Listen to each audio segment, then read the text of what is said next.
Okay, today we're going to be talking about styrene, and styrene is just a type of plastic. ABS is another very similar type of plastic, and the two names are often interchanged, even though they're slightly different.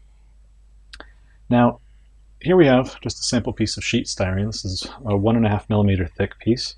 It's pretty flexible at this size, and it's very easy to cut, and I'll show you how to do that in just a moment.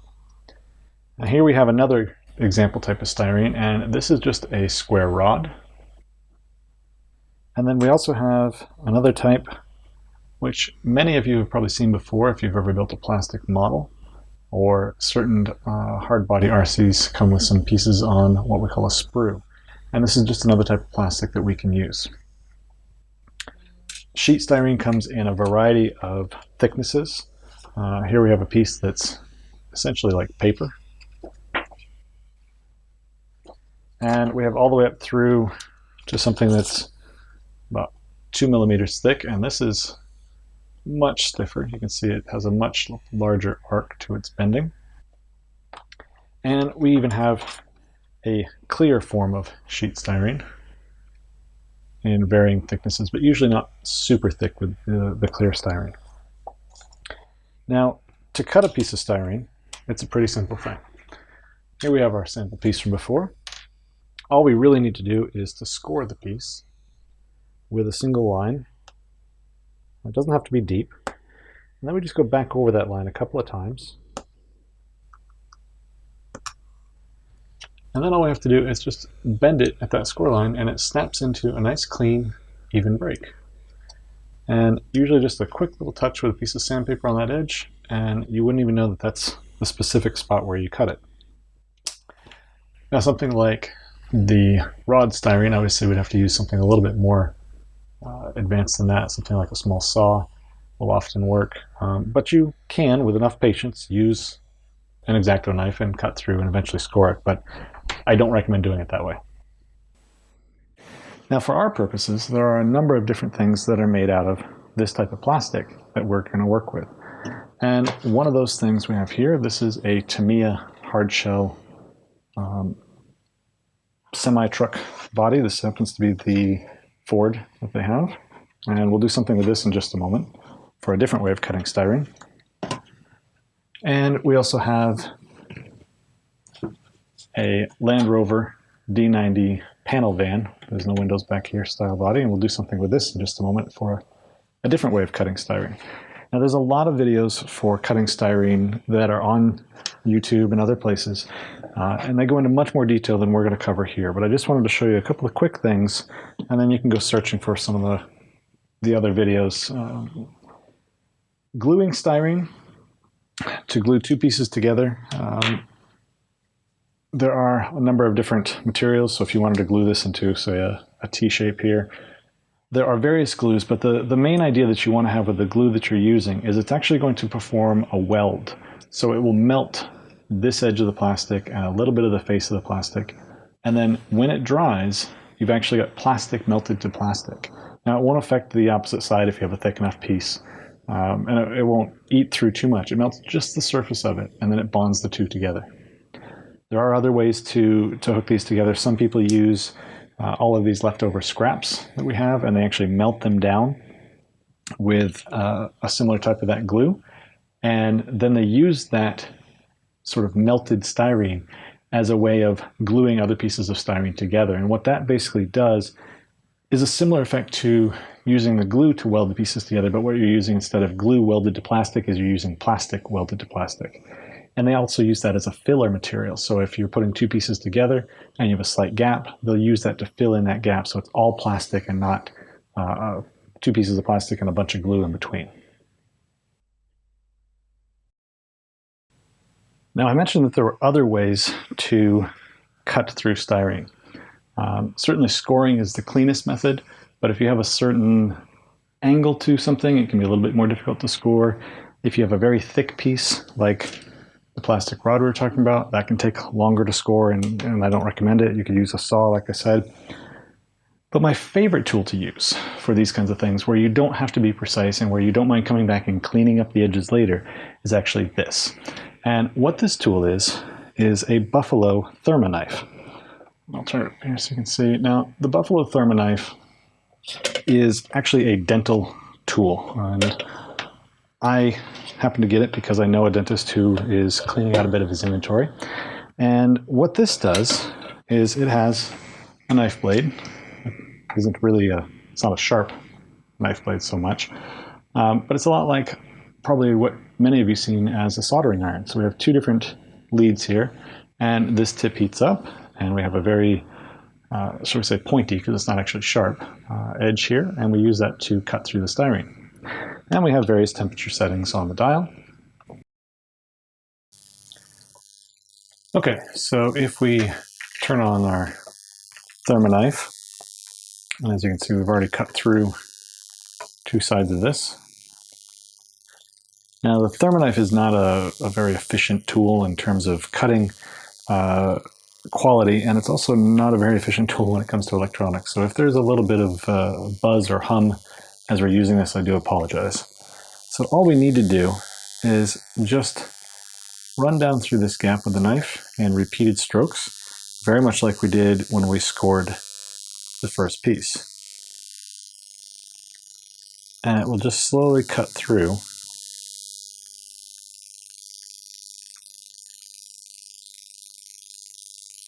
little bit by little bit. All right. Now, if we want to make this go faster, all we need to do is turn up our heat on our volume, our knob there, and you can see we get a little bit of smoke. It's just melting off the plastic from before.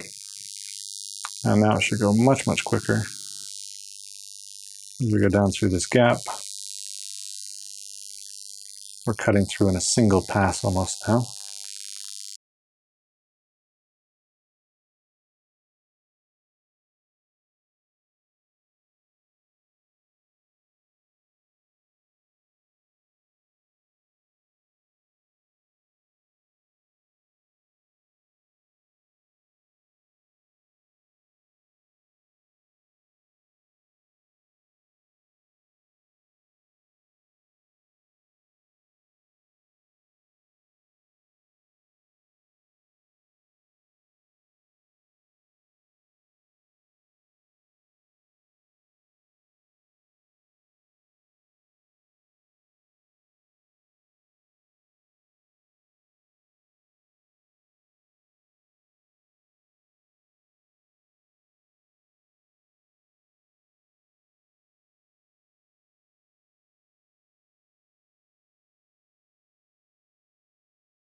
And just for our final pass through, I'll be in two pieces.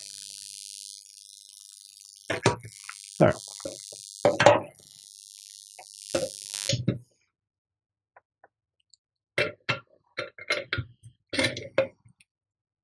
Now, as I said, this is not an efficient cutting tool in terms of leaving a nice, neat edge. You can see here now we have this rippled edge that we're going to have to deal with, sanding that down flush on both sides there, as well as on the sleeper cab where we cut this apart.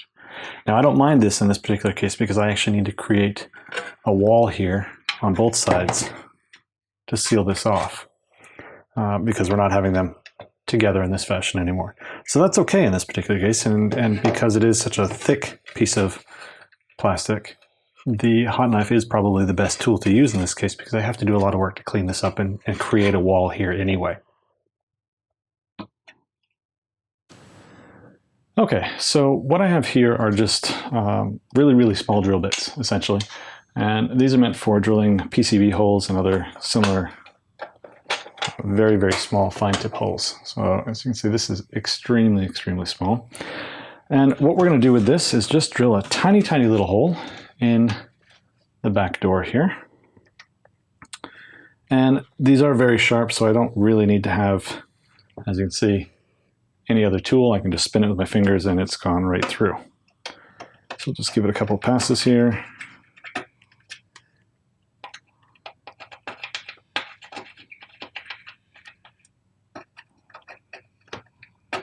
There.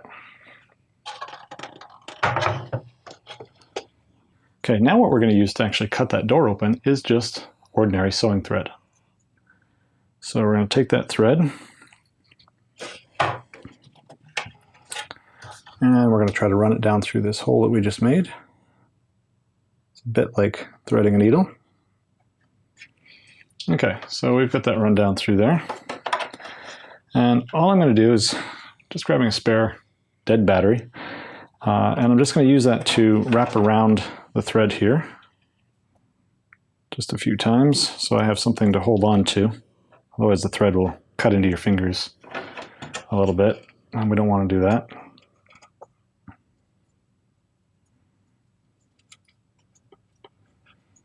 And then all we have to do is use the thread to make a sawing motion back and forth, and it will slowly cut through the plastic. So all I'm doing is just going back and forth, back and forth, back and forth. And it will cut through that plastic very quickly, very easily. And if you notice that it starts to slow down, then all you got to do is wind up a little more thread on the battery side, take a little bit more off the spool, and keep cutting. So basically just getting a fresh piece of thread. And the thread is just acting like an abrasive. Now you could use pretty much anything you wanted to for this. I mean, you could use various types of thickness of thread. You can probably even find like some fishing line or something that's extremely thin line. And you can already see, hopefully here, if I zoom in a little bit, set the thread here.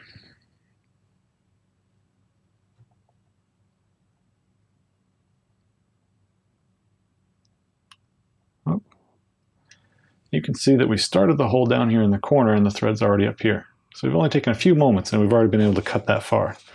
And if we just keep going,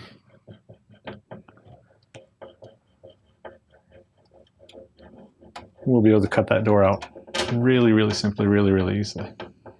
Okay. But I'm not going to sit and make you watch me cut through the door with a bunch of thread. So we can take that out, and in another video we'll be covering why we're cutting the door out of this Land Rover body. And so that's all it really takes to cut through styrene. It's a very simple material to work with. It's very easy to glue. It's very easy to cut through in various different ways depending on what your needs and requirements are. And you can do a lot of different things with it. So here we have, as I said, a Land Rover body. And if we actually look carefully, we can see that this is a standard Land Rover body. And somebody has actually filled in this window gap, and then they sell it with that gap filled in automatically.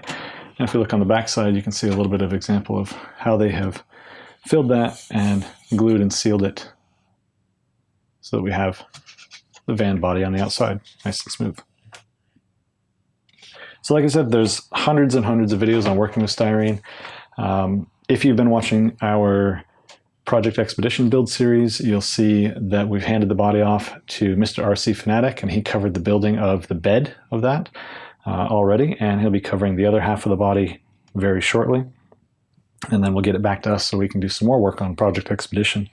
So there's many videos that are out there that you can see on doing a lot more than what I've covered here. I just wanted to show you a couple of quick things to show you how simple and easy it is to cut styrene and get the shapes you want to have.